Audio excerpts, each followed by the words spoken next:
Marcus pulled his worn leather jacket tighter around his shoulders as the November wind cut through downtown Seattle like a blade. The bus was running 20 minutes late again, and the digital display at the stop flickered between error messages and false promises of arrival times. He checked his phone. 7:43 p.m. His shift at the warehouse had run over, and now he'd missed dinner with his daughter Emma again. At 8 years old, she was starting to ask fewer questions about why Daddy was always working, and somehow that hurt more than her complaints ever had. The jacket had seen better days.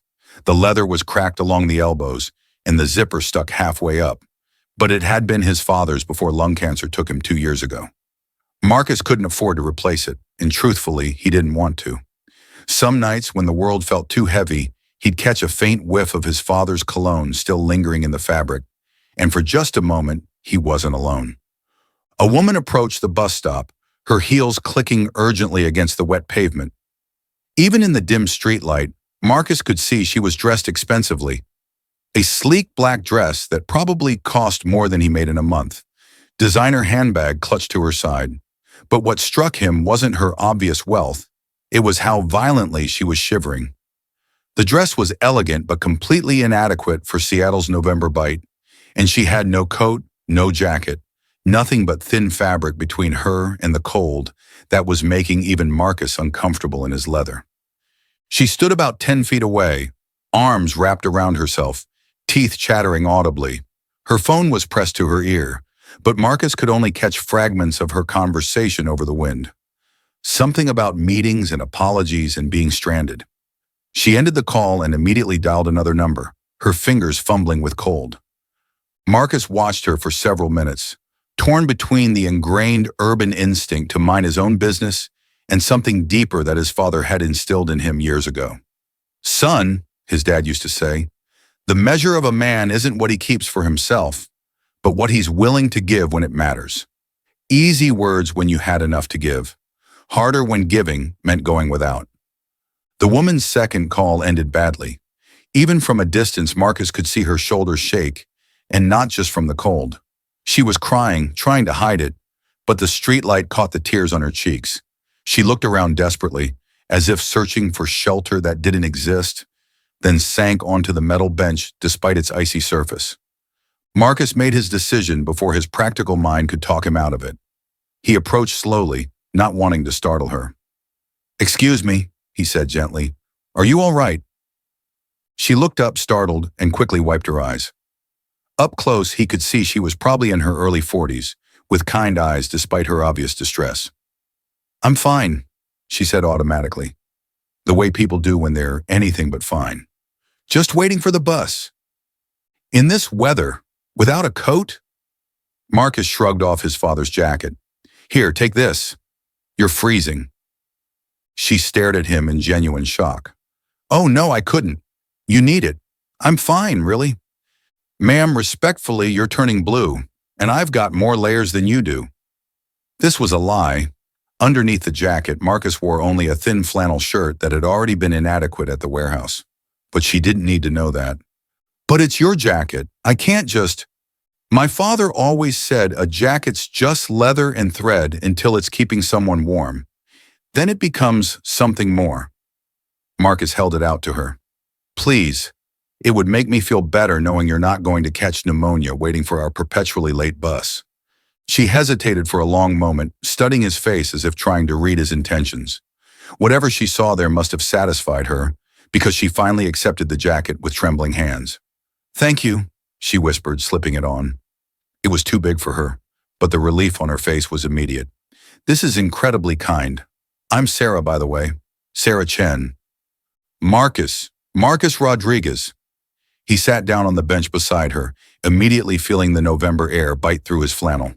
"Mind if I ask what's got you stranded out here without a coat?" Sarah let out a bitter laugh. "Corporate dinner downtown. I was supposed to have a car pick me up, but there was a mix-up with the service, and my assistant already went home. My phone died before I could call anyone else, and I've been trying to get a taxi or rideshare for 40 minutes. Everything's either surged or unavailable because of the weather." She pulled the jacket tighter around herself. "I'm not even sure this bus goes where I need to go. I don't usually take public transportation." Marcus smiled. "Where are you headed?" Bellevue, the Meridian District. Ah, well, you're in luck. This bus goes to Bellevue, but you'll need to transfer downtown. It's about a 40-minute ride, maybe longer with traffic. He paused. Though I have to ask, corporate dinner in November without a coat? Sarah's cheeks reddened, though that might have been the cold. I had a coat, a very expensive coat, but I left it in my office this morning, and by the time I realized I was already running late for dinner, I thought I'd just dash from the car to the restaurant and back. Best laid plans, right? The bus finally arrived 25 minutes late, and they climbed aboard together. The interior was warm but crowded, and they ended up standing in the aisle, swaying with the bus's movements. Marcus noticed Sarah studying him quietly, and he wondered what she was thinking. He probably looked like exactly what he was, a working-class guy heading home after a long day, tired and not particularly impressive, but she didn't seem to be judging him, just observing. "So what do you do, Marcus?" she asked as they settled into seats that opened up near downtown. "Warehouse work mostly. Some construction when I can get it. Whatever pays the bills." He felt no shame in the work, but he was curious how she'd react. "What about you?" "Something corporate, obviously." "I work in tech," she said simply. "Software development mostly." They talked during the transfer and the second bus ride, and Marcus found himself genuinely enjoying the conversation. Sarah was intelligent and funny, with a dry wit that caught him off guard. She asked about his family, and he found himself telling her about Emma, about how he was raising her alone since her mother left 3 years ago, about how he worried constantly that he wasn't enough for her. "She's lucky to have a father who cares so much," Sarah said quietly. "That's worth more than most people realize." When they reached Sarah's stop in Bellevue, Marcus stood to let her out. She started to shrug off the jacket, but he shook his head. "Keep it for now. You still have to walk to wherever you're going." "But how will you get it back? I mean, I'd like to return it to you, and I want to pay you back for the bus fare, and honestly for just being so kind when you didn't have to be." Marcus pulled out his phone, realizing it was almost dead. "Tell you what, give me your number, and I'll text you mine. We can figure out a time to meet up this week." They exchanged numbers, and Sarah hesitated at the bus door.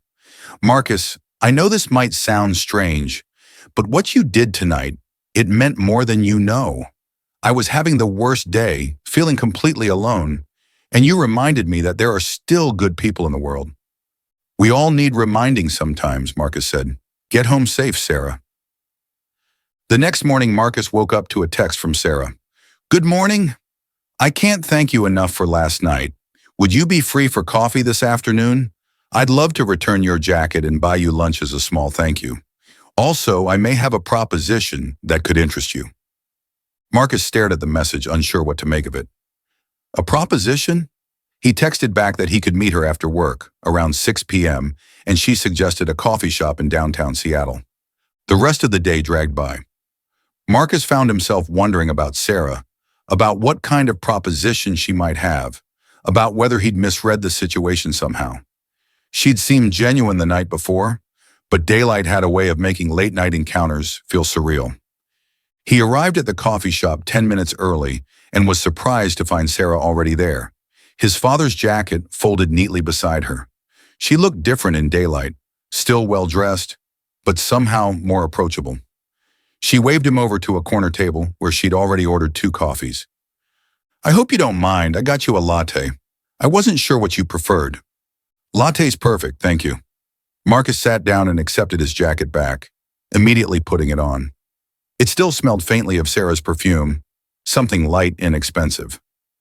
"So about this proposition," Sarah smiled, but there was something nervous in her expression.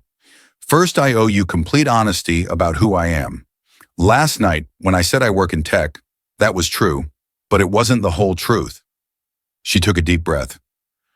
"I'm the CEO of Chen Dynamics. We're a software company that specializes in logistics and supply chain management." Marcus blinked. Chen Dynamics. Even he'd heard of them. They'd been in the news recently for some major deal with Amazon. "You're that Sarah Chen?" "I'm that Sarah Chen." She laughed nervously. "I wasn't trying to deceive you last night. It was nice to have a conversation with someone who didn't know who I was, who wasn't trying to impress me or get something from me. You were just kind because that's who you are. Marcus sat back in his chair, processing this information. Okay, so why are you telling me now? Because I have a problem, and after talking with you last night, I think you might be the solution. Sarah leaned forward. My company is expanding rapidly. We're opening a new distribution center here in Seattle, and I need someone to run it. Not just manage. I need someone who understands logistics from the ground up, who knows what it's like to work in a warehouse, who can earn the respect of the team and treat people with dignity. You want to offer me a job? Marcus couldn't hide his surprise. I want to offer you a career. The position comes with a salary of $90,000 to start, full benefits including health care and college savings for Emma, profit sharing, and a company car. The new facility is only 15 minutes from your neighborhood, so you'd actually have a shorter commute than you do now. Marcus stared at her, convinced he'd misheard. $90,000? Sarah, I made $28,000 last year. You can't just, this doesn't happen. People don't get job offers like this because they gave someone their jacket. This isn't charity, Marcus. I've built a very successful company by being good at reading people. Last night, in the span of 2 hours, you showed me more about leadership and character than most people demonstrate in months of interviews. You gave up your jacket without hesitation to help a stranger. You were kind to someone you thought had nothing to offer you in return. You talked about your daughter with such love and responsibility. You treated me with respect even when you thought I was just another passenger on the bus. Sarah pulled out her phone and showed him something on the screen. I looked up your employment history this morning. I hope you don't mind. Standard background check stuff. 4 years at Morrison Warehouse, never missed a day. 3 commendations from supervisors for going above and beyond. Before that, construction work, excellent references. Before that, 2 years caring for your father during his illness. You have exactly the kind of reliability and integrity I need. Marcus felt overwhelmed. I don't have a college degree. I don't know anything about running a distribution center. You'll learn, we'll train you. Marcus, I have an MBA from Stanford and 20 years of experience in tech, but I couldn't successfully motivate a warehouse team because I don't understand their world. You do. You've lived it. Sarah's voice grew more passionate. I'm not offering you this job because I feel sorry for you. I'm offering it because I think you'd be exceptional at it. What if I fail? What if I'm not what you think I am? Then you'll fail honestly, having tried your best, and that's more than most people ever do. But I don't think you'll fail, Marcus. Men who give their jackets to freezing strangers don't fail when it matters. Marcus sat quietly for a long moment, staring into his coffee. $90,000. Health care for Emma. College savings. A future he'd never allowed himself to imagine. Can I think about it? Of course, take as long as you need. Sarah slid a business card across the table. That's my direct number. Call me when you're ready. That night, Marcus sat at his small kitchen table with Emma, helping her with homework. She was working on a math problem, her tongue poking out in concentration, the way it always did when she was thinking hard. The apartment was warm, but he could hear the wind rattling the windows, and he thought about Sarah shivering at that bus stop. Daddy? Emma looked up from her worksheet. Why are you smiling? Just thinking about something good that happened today, sweetheart. What happened? Marcus considered how to explain it. Remember how I always tell you that being kind to people is important, even when it's hard? Uh-huh. Well, yesterday I helped someone when they needed it, and today that person helped me back. Sometimes when you do good things happen to you. Emma nodded solemnly. Like karma? Where did you learn about karma? School. Mrs. Peterson says it means what goes around comes around. Emma grinned. So if you're nice to people, people will be nice to you back. That's right, baby. That's exactly right. The next morning, Marcus called Sarah. I'll take the job, he said simply. I'm so glad. Can you start Monday? I know that's soon, but I can start Monday. Sarah? Thank you. This changes everything for me and Emma. Thank you, Marcus, for reminding me why I do this work in the first place. 6 months later, Marcus stood in the break room of the new Chen Dynamics Distribution Center, watching his team celebrate their first perfect safety month. The facility was running ahead of projections. Employee satisfaction was at an all-time high, and Marcus had just received a promotion to regional manager with a salary increase that made him dizzy to think about. Emma was enrolled in a private school now, taking piano lessons and dance classes. They'd moved to a larger apartment with 2 bedrooms and a view of the Sound. Marcus had even started dating someone. Jennifer, a teacher at Emma's school who thought his story about the jacket was the most romantic thing she'd ever heard. But the best part wasn't the money or the success. It was the morning Emma had looked at him over breakfast and said, "Daddy, you seem happier now, like really happy." And she was right.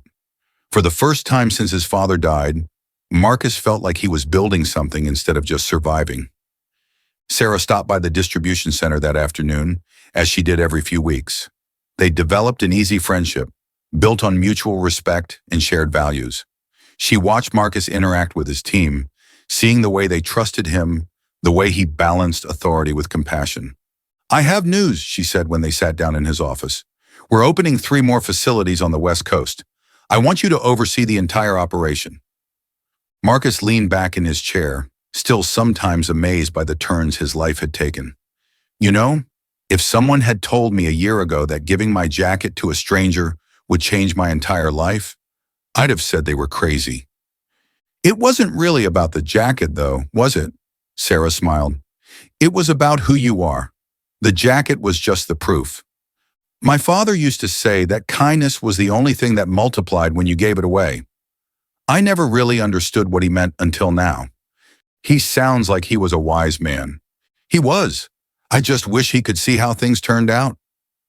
Sarah was quiet for a moment, then said, "Marcus, can I tell you something? The night we met, I wasn't just having a bad day. I was having the worst day of my life.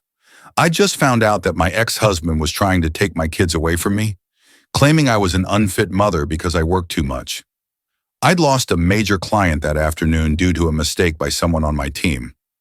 I was sitting at that corporate dinner, surrounded by successful people, and I felt completely alone and like I was failing at everything that mattered." She paused, looking out the window at the busy warehouse floor.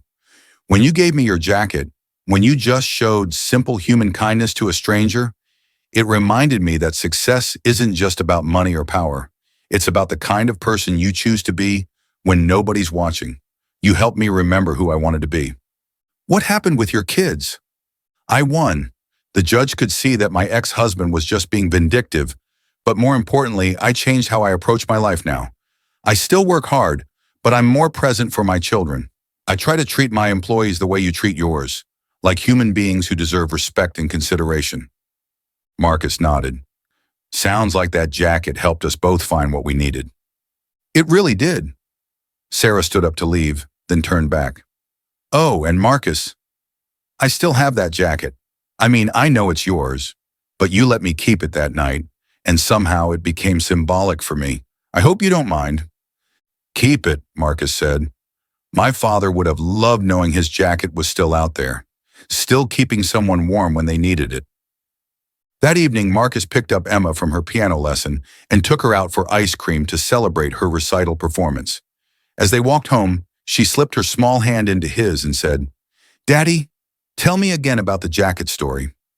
It had become her favorite bedtime story, this tale of how a simple act of kindness had transformed their lives.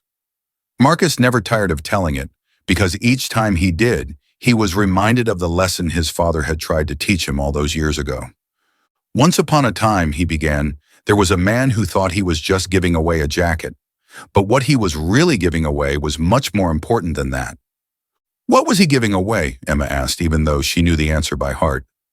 "Hope," Marcus said, squeezing her hand gently. "He was giving away hope. And the amazing thing about hope is that when you give it to someone else, you don't lose it. Instead, it comes back to you stronger than before." As they walked through their new neighborhood, past the coffee shop where his life had changed, past the bus stop where none of this would have happened if he'd chosen to look away, Marcus reflected on the strange mathematics of kindness. You couldn't predict it, couldn't plan for it, couldn't count on it coming back to you. But when it did, when that small circle of goodness completed itself, It was like watching magic happen in the ordinary world. The jacket was just a jacket, but the choice to give it away, that was everything. Years passed and the story of Marcus and Sarah became something of a legend within Chen Dynamics. New employees would hear about the CEO who met her best regional manager at a bus stop, about the jacket that changed two lives, about the kind of leadership that emerges not from boardrooms, but from genuine human connection. Emma grew up hearing the story so often that she began to understand its deeper meanings. At 15, she would tell her friends about her father's philosophy, that the smallest acts of kindness could have the biggest consequences, that you never knew when you might be someone's only hope in a dark moment.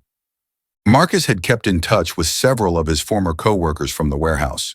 Some of them had joined Chen Dynamics when positions opened up, drawn by reports of fair wages and respectful management. Others had found better opportunities elsewhere, inspired by Marcus's example to believe that their circumstances weren't permanent. One of those former co-workers was David, a man in his 50s who had struggled with alcohol addiction and homelessness before finding steady work at the warehouse. Marcus had always treated David with dignity, never asking probing questions about his past, simply offering the same respect he gave everyone else. When David finally got clean and started rebuilding his life, he credited Marcus's consistent kindness as one of the factors that helped him believe he was worth saving. "You never made me feel like I was different from anyone else," David told Marcus at a company barbecue. That meant everything to someone who felt like the world had given up on him. Sarah, meanwhile, had transformed her approach to business leadership. The Chen Dynamics Employee Handbook now included a section on treating all people with dignity, regardless of their position or background. She instituted programs for employee education and advancement, creating pathways for warehouse workers to move into management roles if they showed aptitude and interest. The company's culture shifted from purely profit-driven to something more holistic. Turnover decreased dramatically, productivity increased, and Chen Dynamics began attracting top talent, not just for their competitive salaries, but for their reputation as an ethical employer. Sarah often spoke at business conferences about the importance of authentic leadership, though she rarely told the complete story of how her management philosophy had evolved. The few times she did share the tale of the jacket, audiences were initially skeptical, then moved by the simplicity and power of the lesson. "We live in a world that often rewards ruthlessness," she would say, "but I've learned that the strongest leaders are those who lead with empathy, who see potential where others see only problems, who understand that business success means nothing if it comes at the cost of our humanity." Marcus's success at Chen Dynamics had allowed him to give back in ways he'd never imagined possible. He established a scholarship fund at Emma's School for Children from single-parent households, remembering his own fears about affording her education. He volunteered at a local homeless shelter, not just serving meals but talking with people, listening to their stories, treating them with the same respect he'd always shown his employees. The most meaningful giving, though, happened in smaller moments. Marcus made it a point to carry extra cash for bus fare, to keep granola bars in his car for people holding signs at intersections, to notice when someone seemed to be struggling and offer help without making them feel ashamed. Emma watched these acts of generosity and began incorporating them into her own life. She organized coat drives at school, remembering the story of her father's jacket. She befriended new students who seemed lonely, understanding from her father's example that inclusion could change someone's entire experience. One winter evening, when Emma was 16, she and Marcus were walking downtown after a movie when they passed a bus stop where a young man sat shivering in inadequate clothing. Without hesitation, Emma slipped off her warm winter jacket and approached him. "Excuse me," she said gently, echoing words she'd heard in her father's story countless times. "You look really cold. Would you like to borrow this jacket?" The young man looked up, startled and suspicious at first, then grateful as he accepted the coat. "Thank you," he said quietly. "I don't know when I'll be able to give it back to you." "Don't worry about it," Emma replied. "Just pass the kindness along when you can." As they walked away, Marcus felt his heart swell with pride and something deeper, a sense that the lesson his father had tried to teach him was now living on through another generation. The circle of kindness wasn't just continuing, it was expanding. Dad, Emma said as they reached their car, I think I understand now why you always tell that story about you and Sarah. It's not really about the jacket at all, is it? What do you think it's about? Marcus asked, curious to hear her perspective. It's about choosing to see people as human beings instead of strangers. It's about believing that everyone deserves dignity and help when they need it. And it's about how those choices can create ripple effects that go way beyond what we can imagine. Marcus smiled, remembering his father's words from so many years ago.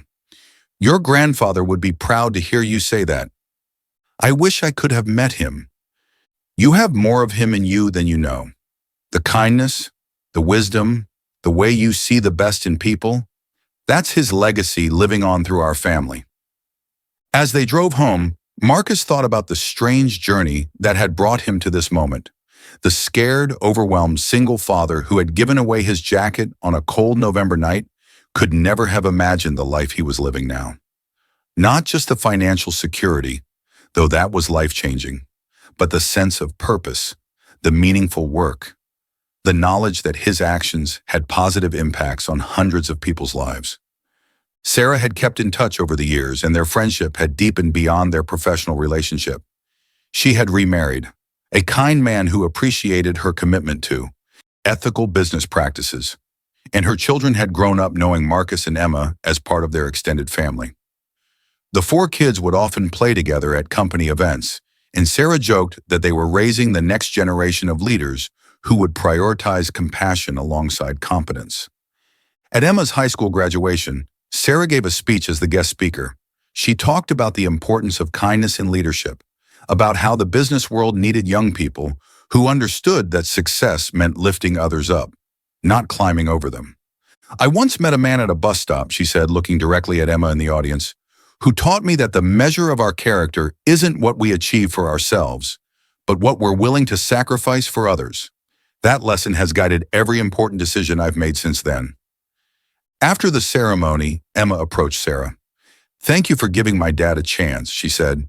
I know the job offer changed our lives, but I think meeting you changed him as a person too. He's always been kind, but now he's also confident. He knows his kindness has value. Sarah hugged Emma warmly. Your father didn't need anyone to give him a chance. He just needed someone to recognize what was already there. The kindness, the integrity, the natural leadership.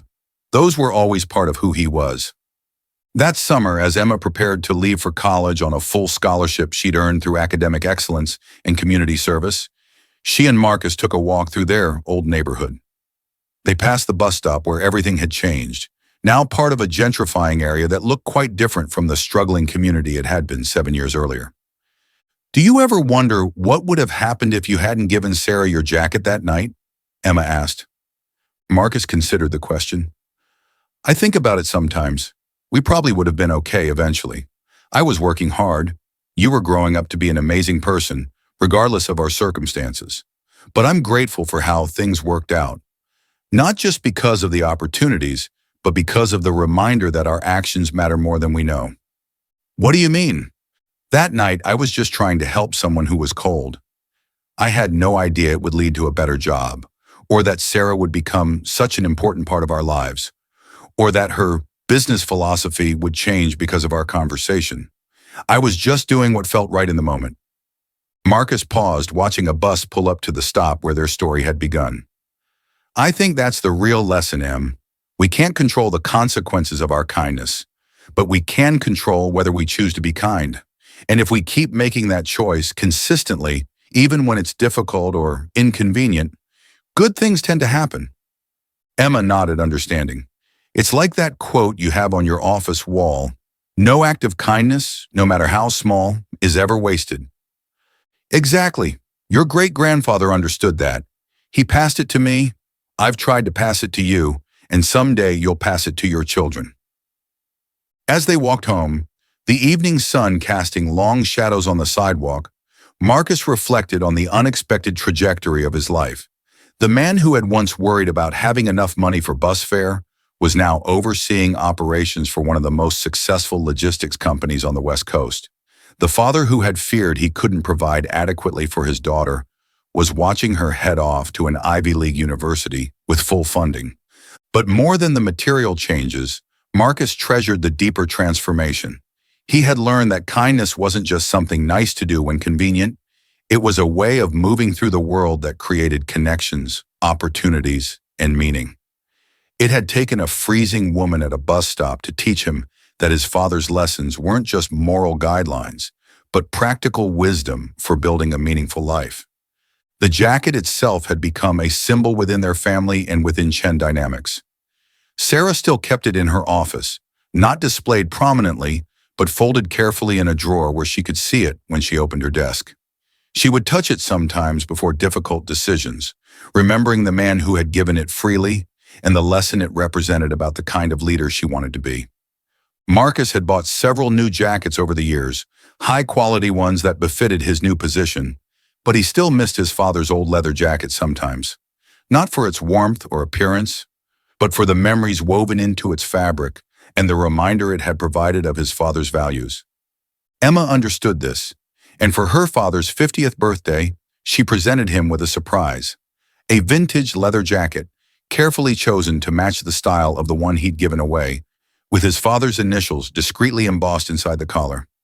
"It's not the same jacket," she said as he tried it on, his eyes bright with emotion, "but maybe it can carry the same spirit forward."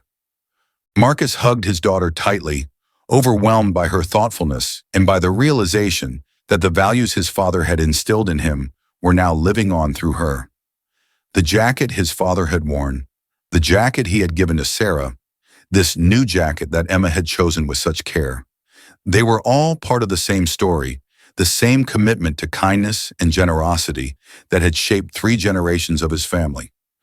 As Marcus looked in the mirror, wearing the jacket that symbolized so much of what mattered to him, he made a silent promise to his father's memory and to Emma's future. He would continue to choose kindness, to see people as individuals deserving of dignity and respect, to remember that the smallest acts could have the greatest consequences. The story that had begun with a freezing woman at a bus stop had become something larger, a testament to the power of compassion, a reminder that our daily choices shape not just our own lives, but the lives of everyone we encounter. It was a story that would be told and retold, inspiring others to choose kindness even when the outcome was uncertain, especially when the outcome was uncertain. Because that, Marcus had learned, was when kindness mattered most.